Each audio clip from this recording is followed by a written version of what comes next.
So I was looking at some Laker trades today, and I was gonna hop behind the mic and just absolutely flame this trade proposal with the New York Knicks.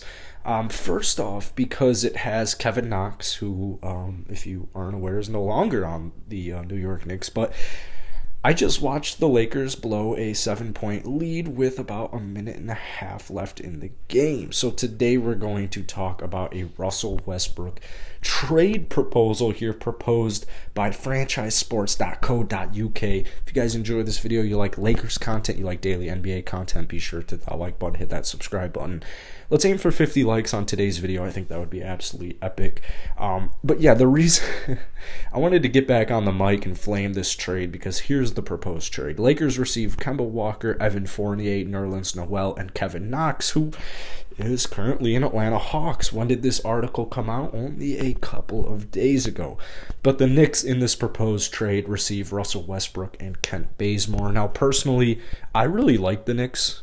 Just like as a franchise, that might be a hot take. Lakers Nation, I'm sorry. They might beat you guys tonight, but at the end of the day, man, I don't think Russell Westbrook's going to get traded. So anytime I see a Russell Westbrook trade, I usually like to sit back, relax, and laugh at it. Now, with recent development about Alec Burks being on the trade block, I'm going to throw his name in there instead of Kevin Knox. It has to be a mistake. There is no way someone literally wrote an article about a dude who hasn't been on the team in several weeks. So Russell Westbrook, man, let's talk about him. He's owed $43 million this season. He's owed $47 million next season. Personally, there's no way, shape, or form that he gets traded. Now, real quick, especially to Laker Nation, if I'm the Lakers, I don't accept this trade. I just simply do not accept this trade. Personally, what I would do to improve it is I would throw in like Talen Horton-Tucker, DeAndre Jordan, maybe even Kendrick Nunn, a first-round draft pick. I would do everything in my power to keep Russell Westbrook on my team. Now, I know that's a hot take. Personally, I feel like Russell Westbrook's getting a really bad hand right now. I literally saw this dude get the ball, was about to take a shot, and the whole Lakers arena boos this man. I don't like the disrespect he's getting. He's still putting up like 19 points, 8 rebounds, 8 assists on the season. The shooting percentages are terrible. I can understand what's going to make that change come the playoffs. But personally, if there is one dude who can help Russell Westbrook win a championship, it is LeBron James. And honestly, I don't think that the Lakers have an offensive issue. I don't think they have like a huge Russell Westbrook issue. I think they have a defense issue, and that part of that is, LeBron James misses, here and there. Anthony Davis just missed a big chunk. You have guys like Carmelo Anthony who can't play defense. Russell Westbrook, Russ and Melo have never been asked to play defense in their entire lives. So in today's trade proposal, we have Kemba Walker, Evan Fournier, Nerlens Noel, and Alec Burks. Now, Kemba Walker defensively, nothing there. Evan Fournier defensively, maybe you'll give him a little bit. LeBron James just had a very nice breakaway dunk.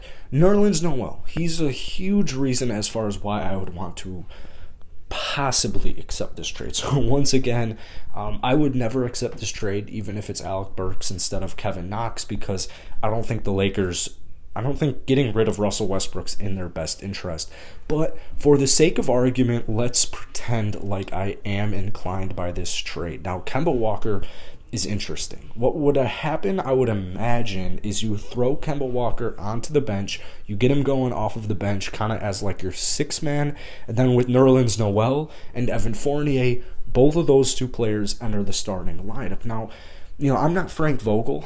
I know he likes to play Anthony Davis at the 5. I know, the desire to play Anthony Davis at the 5. But if you have a player like Nerlens Noel who is not old, he is not young, he is a experienced player, experienced center in the NBA, I'm going to try and recreate the Lakers championship run by putting Nerlens Noel in the starting lineup. So the starting 5 I would run with if I'm the Lakers and I just made this trade is most likely I'd go with LeBron James at the point guard position, Evan Fournier at the shooting guard position, that 3 spot's kind of up for grabs. You know, you have Avery Bradley, you've got Wayne Ellington, you've got Taylor Horton-Tucker, you've got Trevor Ariza.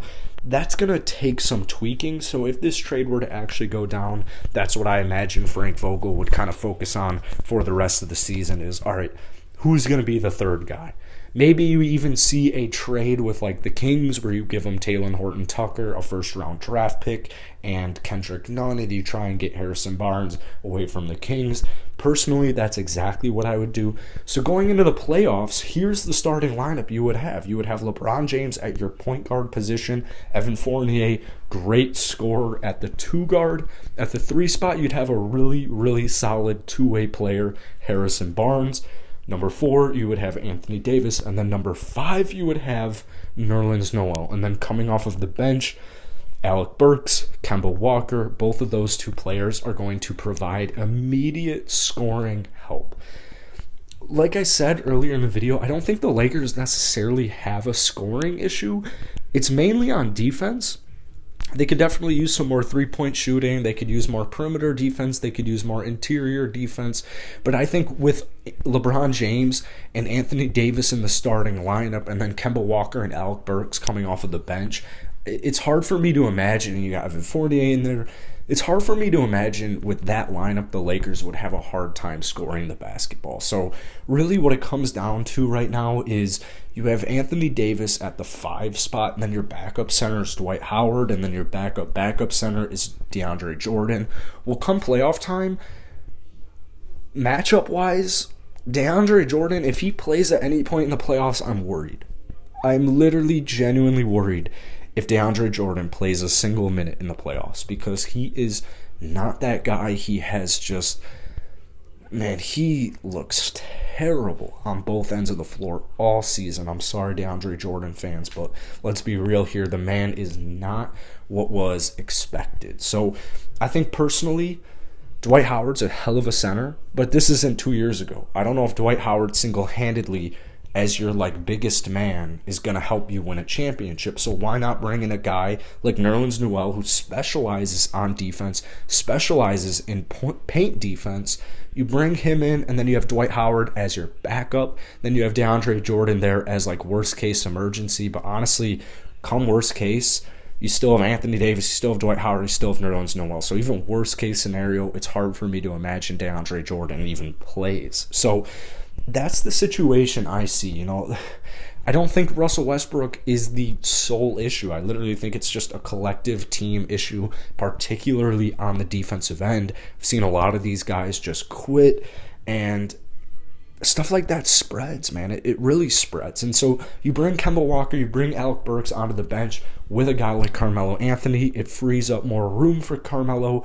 Right now, I feel like the Lakers are just heavily relying on Melo to score off of the bench, and it's not like he's afraid of that moment, but let's be real here. Melo's at this point in his career, that probably isn't the best role for Melo, being like the go-to scorer off of the bench. It would be better if you get one more option, or even better, 2 more options off of the bench to help him out. So I think this trade actually, now that I'm talking about it, actually isn't too bad.